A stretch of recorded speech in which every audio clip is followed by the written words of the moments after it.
Kādas ir starpziemeļu diska trūces operācijas indikācijas, jeb kādas pazīmes norāda uz to, ka diska trūces operācija pacientam ir nepieciešama? Ne visas izmeklējumos diagnosticētas diska trūces pacientiem rada kaut kādus simptomus.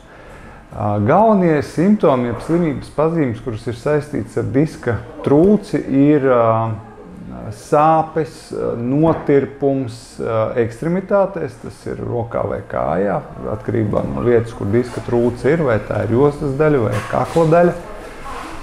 Un arī kaut kādi funkcionāli traucējumi, kas ir saistīti ar noteiktu muskuļu grupu spēka samazinājumu.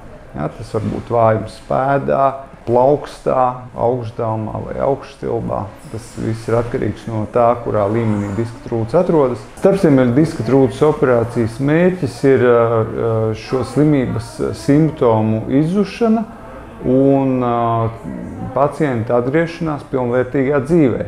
Ar konservatīvu ārstēšanu diska trūces gadījumā ir jāsaprot medikamentoza ārstēšana, tās ir dažādas zāles sāpju mazināšanai, tā ir rehabilitācija, fizioterapija, ārstnieciskā vingrošana, un tās var būt arī epidurālas blokādes, kuras izdara, lai mazinātu sāpes.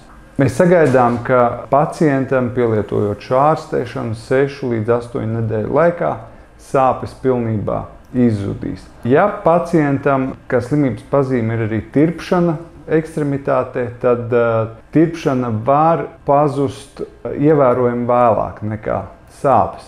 Otra ļoti būtiska lieta ir neiroloģisks deficīts. Ar to mēs saprotam muskuļu spēka samazināšanos. Ja ir ļoti viegls muskuļu spēka samazinājums, tad mēs varam pacientam turpināt konservatīvu ārstēšanu bez operācijas.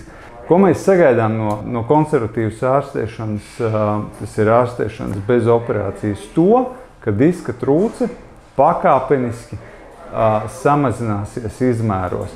Un diska trūcei pietiek samazināties par aptuveni 0,5 mm, lai pacientam izzustu pilnībā visi simptomi.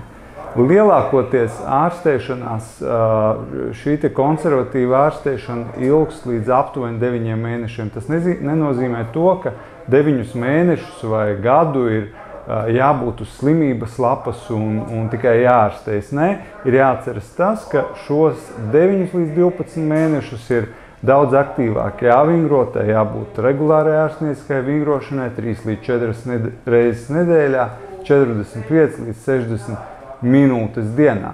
Ja muskuļu spēka samazinājums ir vidējs vai ļoti būtisks, tad pacientam ir jāiesaka operāciju veikt ātrāk, negaidot 6 līdz 8 nedēļas ilgi.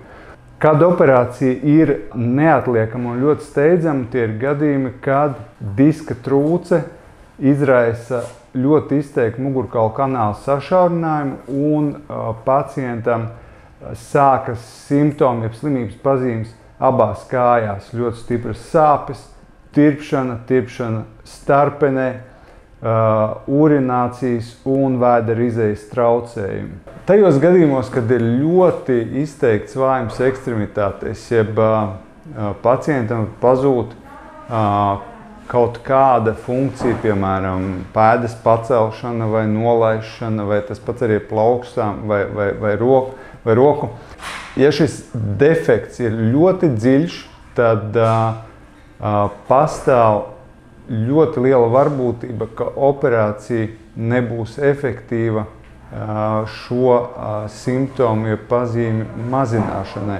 Tas nozīmē to, ka neskatoties uz to, ka tiks veikta operācija, būs pēcoperācijas rehabilitācija, pastāv ļoti liela varbūtība, ka šis neiroloģiskais deficīts paliks uz visu mūžu.